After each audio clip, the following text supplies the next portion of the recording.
হয়ে যায়, কিন্তু ওর মন মানসিকতা একদম ছোটো রয়েছে।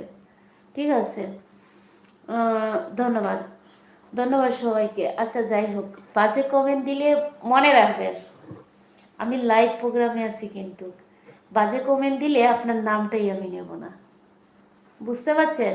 আপনার বাজে কমেন্ট আপনি দিয়ে যান, বাজে কমেন্ট আপনার নামটা নিব না। কি বলছি আপনারা বুঝতে পারছেন? এখানে নতুন আসতে পারি, কিন্তু ভিন্ন সাইটে আমি পুরাতন কাজ করি, বুঝছো? নামটাও নিব না আমি। কমেন্টস তো পড়া দূরের কথা, আপনারা ভাবেন যে কিছু কিছু পার্সন, আমি সবার উদ্দেশ্যে কিন্তু কথাগুলো বলছি না, কিছু কিছু পার্সন আসে যেন মনে হয় ভারত উদ্ধার করে চলে আসছে, এমনভাবে কথারে ফোকাস করে আমার সম্পর্কে অন্ততপক্ষে বিন্দু পরিমাণও জানে না, না জেনে কথা বলে ফেলে। কিন্তু মনে রাখবেন, বাজে কমেন্ট দাতার নাম আমি এফেলিমা নেব না মুখে, কারণ আমি এখানে আসছি নিজের ভালো কিছু দেওয়ার জন্য, তোমার নামকে হাইলাইট করার জন্য নয়। সো কমেন্টটা দিবা এভাবে যাতে নামটা হাইলাইট